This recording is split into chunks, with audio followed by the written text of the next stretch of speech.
За сайн байна уу? Та бүхэнд орой минь хүргэе. За өнөөдөр блокчейн технологийн хэрэглээ гэдэг сэдвийн дагуу та бүхэнтэйгээ мэдээлэл хуваалцана.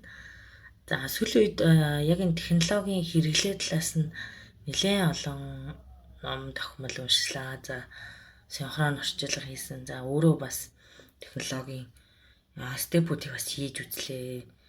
За NFT бүтээж үзлээ. За тэгэл coin token үүсгэхтэй тэрийг яаж хийдгийг яг өөрөө гарчилж бас хийж үзсэн. За тэгээд яг юу гэж ойлгосон бэхээр яг энэ технологи бол анханасаа би энэ салбар руу орохдоо за технологи бол угаасаа л хизээний цагт яг хүн болгон карт одоо хаан банкны хасагны картаар үйлчлүүлдэг болсон. Өнөөдрийн энэ байдал шиг хүн болгон л блокчейн технологиг ашигладаг юм болно гэдгийг бол угаасаа мэдчихсэн. Гэхдээ яг бүр ийм өнөөгийн одоо хэрэглээний түвшний юм өндөр түвшинд гэж бол яг олон улсын судалгаа нэг хараагүйс учраас мэдээгүй байсан. За тэгээ сүүлийн үед нэлээд бас судалгаа явуулж дүнхээд экспертүүдийн номыг ингээд уншаад англи монгол дээр орчуулгыг харж байхад за энэ бол зөвхөн санхүүгийн салбарт одоо байгаад байгаа эсвэл зөвхөн санхүүгийн салбарт ашиглагдаад байгаа тийм зүйл биш юм байна. Энэ крипто coin token нэг үүсгэж байгаа систем маань өөрөө бүх салбарт одоо жижиглэн худалдаа тийм бүх салбарт ашиглагдаад тодорхой үр дүнгээ өгөөж одоо гаргаад тэр нэвтрүүлэлтүүд бол хийгдээд явж байгаа юм байна гэдэг маш өндөр тэр тоо үзүүлэлтүүдийг бол олж харсан.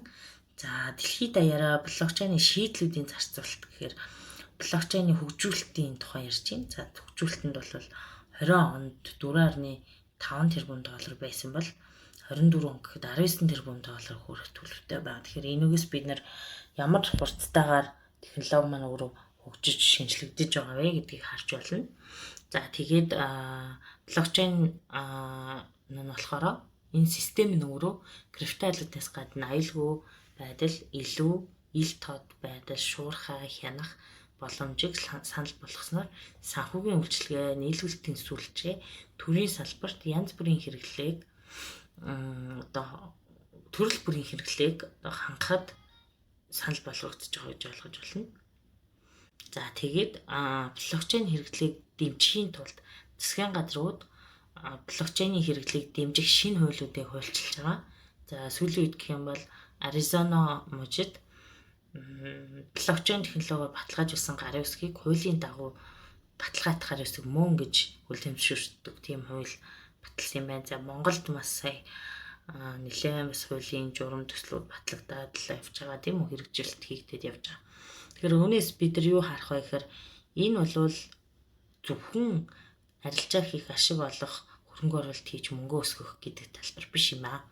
Бид нэр технологи талаас нь блокчейн технологийн энэ систем талаас нь яаж аль салбартаа магадгүй өөртөө амьдралтаа хаана юунда зөв хэрэгжүүлж тэр хэлбэршүүлсэн байдлыг ашиглаж илүү тав тухтайгаар орших вэ гэдгээл яг олох хэрэгтэй гэсэн. За дараагийнх нь блокчейн технологиг дэлхийн хэмжээнд хэрэгжүүлдэг салбаруудыг ингээд сүүлийн судалгаагаар би та бүхэнд хүргэе. За 46% нь мэдээж санхүүгийн үйлчилгээ үзүүлдэг байгууллага салбарт. За 12% нь бүтээгдэхүүн үйлчилгээний үйлдвэрлэлийн салбарт. За 12% нь эрчим хүч одоо нийтийн аж ахуйн салбарт. За 11% нь эрүүл мэндийн салбарт, 8% нь засгийн одоо төр засгийн байгууллага, засгийн газрын байгууллага холбогдлолтой салбарт. За 4% нь жижиглэн худалдааны салбарт. 1% нь entertainment медиа чиглэлийн салбарт яг блокчейн технологиг хэрэгжүүлдэг гэсэн ийм судалгаа хэрэглээг нэвтрүүлсэн гэсэн ийм судалгаа байна. За тэгэхээр цаашлаад бид нар ярих юм бол мэдээж одоо хамгийн нэгдүгээр одоо хөрөнгө оруулалтын салбар тийм үү, санхүүгийн салбараа ярина. За санхүүгийн салбар дээр би зүгээр ганцхан жишээ ярих юм бол Binance одоо бид нарт те яаж өөртөө байгаа fiat буюу төгрөгөө стейбл coin болгоод ямар нэгэн виртуал хөрөнгө худалдаж аваад эсвэл хөрөнгө оруулалт хийгээд ашиг өгөөж хүртэх боломжтой байна. Тэр хооронд явагдаж байгаа бүх степүүдийг яаж хялбаршуулсан байдлаар хүнд төвөггүй байдлаар бага зардлаар үйлчлэгээ үзүүлэх боломжтой байна гэдгийг маш томоор харуулж байгаа нэг төлөөлөл гэж ойлгож байна. За дараагийн яг энэ технологиг хэрэгжүүлж байгаа зүйл бол хил дамсан гүйлгээ гэж хэлж болно. За тэгээд мэдээж маш олон одоо дундын зуучлалуудыг байрлагаж тийм үү тэр зуучлалуудад өгөх ёстой байсан төлбөрийн шимтгэлүүдийг хэрэглэгч өөрөө одоо нэг удаа 2-3 дамжлага дамжиж банкар дамжих ёстой байсан бол нэг л удаа шимтгэл төлөөд гараас гарт гүйлгээ хийх боломжийг бол олгодог. За мэдээж дэлхийн нийтийн ерхий санхүүгийн чиг хандлагыг харах юм бол маш олон төрлийн энэ гүйлгээ хийдэг байгууллагууд байгаа. Гэхдээ зүгээр яг энэ дээр бидний сайн мэддэг Ripple-ийг онцолж байгаа. За дээрэс нь VC Trade гэдэг та бүхэн ороод үзээрэй. Тэр нь болохоор блокчейн технологиг ашиглаж за ирсэн. Ер нь бол 12 банк нийлээд энэ одоо үйлчлэгийг үзүүлдэг. За тэгээ яадаг вэ гэхээр ухаалаг гэрээний нөхцөлийг аль нэг тал нь дуусгахад төлбөрийг автоматар хийж баталгаажуулдаг үйлчлэгийг үзүүлдэг ийм санхүүгийн байгууллага байх нэ гэсэн. За дараагийн криптовалют болон за блокчейн технологийн хэрэгжилтийг худалдааны санхүүжилт гэсэн санхүүжилтээр бас энэ санхүүжилтийн одоо маягаар гэх юм да худалдаа санхүүжилт гэсэн энэ хэлбэрээр технологиг ашиглаж болдог байна. Тэр нь болохоор тухайн худалдаа эрхэлж байгаа байгууллагууд компани нээлттэй ил тод засаглалтай байлгах тухайн байгууллага өөрийнхөө ажилбар болон нарийн төвөгтэй тэр олон дамжлагтай зүйлүүдийг илүү хурдан боловсруулах боломжийг технологи энэ блокчейн технологиг ашиглаад хэрэгжүүлэх ч гэдэм үү. За мөн одоо хөрөнгийн залилан за хувь хүний механикийн алдаанаас үүсэх эрсдлийг бууруулахад энэ технологиг байгууллага дотроо хэрэглэгч гэдэг юм уу. Иймэрхүү байдлаар технологиг хэрэгжилж байгаа. За хөрөнгийн зах зээл бол угаасаа ойлгомжтой тийм ээ. Эндээс би зүгээр та бүхэнд тодорхой ингээ хэлэх юм бол судалгааны үр дүнгээс үзэх юм бол хөрөнгийн зах зээл болон банк санхүүгийн салбарт блокчейн хэрэглээний жилийн нийт төсөв нь ойролцоогоор 1.7 тэрбум доллар байгаа. Тэгэхээр хэр их нөлөө үзүүлж байгаа вэ гэдгийг бид нэр ойлгож болно гэсэн. За дараагийнх нь яг энэ блокчейн технологиг ашиглаж одоо тэ хэрэгжүүлж байгаа тийм ээ зүйл бол мэдээж ил тод төсөв. За ил тод хяналт гэж ойлгож байна. Авилгалын индексийг бууруулах зорилготой ч юм уу зорилготойгоор тийм үү энэ блокчейн технологийн боломжит хэрэглээг засгийн газрын төсвийн шийдвэрүүдийг олон нийтэд хүртээмжтэй болгох замаар ил тод байдлыг бий болгож болно. Тэр нь болохоор блокчейн технологи маань өөрөө нэг удаа хийсэн гүйлгээн дээр засвар оруулах эсвэл хин нэгэн автоматар өөрчлөх, мөнгөн дүнгээ хэсгэх, багасгах гэдэг юм уу. Нэгэнт одоо баталгаажилт блокчейний бичлэлт буюу баталгаажилт хийгдсэн бол өөрчлөгдөх боломжгүй байдаг учраас шудраг нээлттэй ил тод байх гэдэг зарчим бол энэ нөгөө төсөвдөр яг улсын төсөвч гэдэг юм уу эсвэл байгууллагын төсөвдөр яг хэрэгжүүлж болохоор тэгэхээр ер нь энийг бол хэрэгжүүлээд явж байгаа юм билээ улс их орноор. За дараагийнх нь болвол тоон санал хураалт. За энэ дээр нөгөө сонгуулийн санал те ер нь бол нөгөө сонгуулийн санал сонгуул болох болгонд л тэр тэгсэн нэгдсэн тэр нам тэглээ эсвэл одоо ахин сонгуул явуулах гэдэг тэгэх гэдэг ч гэдэм эсвэл тэглээ ингээл маш олон үйл ихтгэлцэлтэй холбоотой асуудал гардаг бол тэр асуудлыг яг уу энэ блокчейн технологийн системээр ингээд шийдэж болох нэ гэсэн. За тэгээ энэ дээр би зүгээр нэг л үг хэлье. Сталины нарийн бичгийн дарга Стейн гэдэг хүн сонгуулийг хүмүүс тоолдоггүй харин санал тоолдог гэж хэлсэн байдаг. Тэгэхээр хэрвээ бид энэ сонгуулийнхаа санал хураалтанд энэ технологи блокчейн технологиг нэвтрүүлчих юм бол шудраг биш байна гэдэг тэр зүйлээс болоод дахин одоо сонгуул болно гэсэн тийм асуудал бол байхгүй байх нэ. За дээрэс нь хэрвээ дараагийн нэг зүйл нь энэ технологи маань өөрөө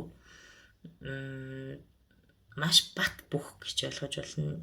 Яг нь мэдээж технологи аюулгүй байдлыг хангах хэрэгтэй. Тэр төлөв мэрэгжилтэнгүүд бид нарт хэрэгтэй.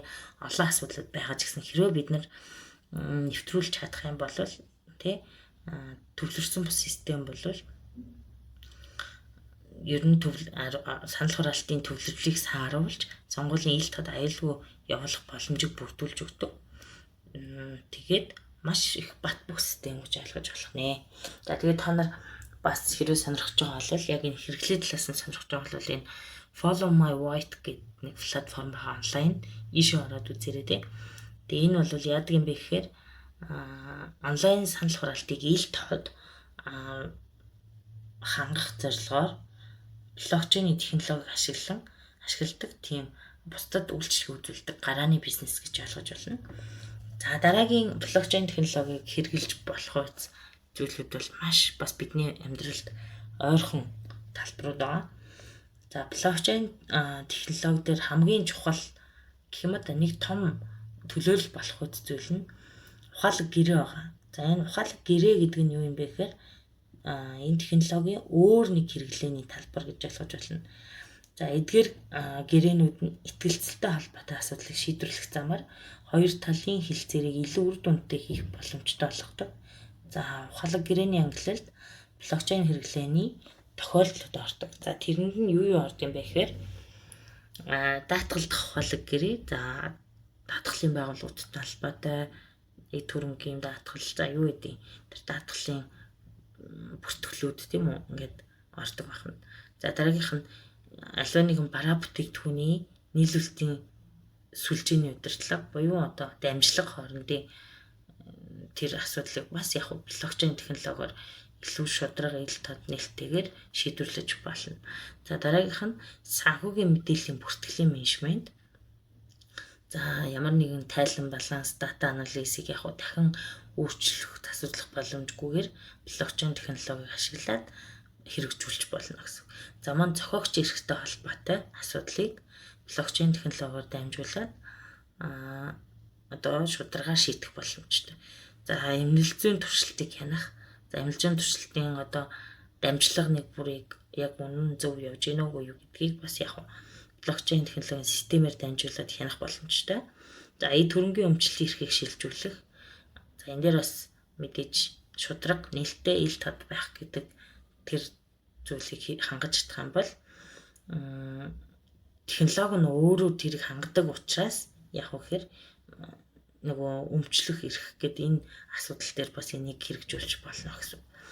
За дараа нь хувийн мэдээллийг хамгаалах. За энэ бол айгүй чухал төсний гэрчлэгээ, иргэний онолох тий тэр бүх зүйлийг хувийн мэдээллийг хамгаалах. Яагаад энэ айгүй чухал юм бэ гэхээр та нар одоо ингэ бодоод үзээрэй. Та нар нэг биткойны адрес эсвэл нэг биржийн этермийн адрес гээд 12 ч юм уу 24 юутай нэг юм дахин давтагдчихгүй урт тоо үсгнээс бүрдсэн одоо депозит адрес байгаа хаяг байгаа тийм үү. Тэр хаягийг тэр бол дахин давтагдчихгүй учраас нэг хүнд нэг л байгаа гэсэн үг. За тэгэхээр тухайн хаягны ард ямар хүн байгаа вэ? Хэн гэдэг хүн байгаа юм бэ гэдгийг хинч мэдэхгүй зөвхөн тухайн wallet-ных нь үлдэгдэл, тухайн wallet-ных нь гүйлгэл харагддаг учраас хувийн мэдээллийг хамгаалах дээр бол маш чухал одоо зөв гэж би бол харж байгаа. За дараагийнх нь гэрээслэл ба өв залгамжлалтай холбоотой асуудлыг блокчейн технологиор дамжуулаад шийдэх боломжтой гэсэн ийм олон төрлийн олон салбарын хэрэглээнүүд дээр авч үзээд дэлхийд өөрөө энэ технологи нь өөрөө хэрэгжээд үр өгөж явж байгаа юм байна. Тэгэхээр бидний хувьд бол зөвхөн мөнгө хийгээд ашиг хийх, арилжаа хийгээд ашиг олно, эсвэл хөрөнгө оруулалт хийн гэж харахаас илүүтэйгээр өргөн цар хүрээнд энэ олон одоо хэрэглээнүүдийг улс их орондоо магадгүй өөрийнхөө амьдралд магадгүй байгууллагатай яаж ашиглаж болох вэ гэдгийг судалж тэр талын мэрэгжилтэнд тэр талын зөвлөдүүдийг илүү нэвтрүүлээд ингэж явах юм бол бидний нөгөө өдөр тутам тохиолдод идэг жижиг нэг одоо юу гэдэг төвхтэй те олон дамжлага бүхий асуудлууд бол шийдэгдэх боломжтой харагдаад байгаа. Тэгэхээр та бүхэн маань энэ өдрөөс хойш одоо биткойн, этериум, за магадгүй блокчейн технологи гэж ярихаар арай өөр талаас нь бас хардаг болсон байх гэж бодож байгаа. За тэгээ бүгдэнд нь амжилт хүсье, баярлалаа.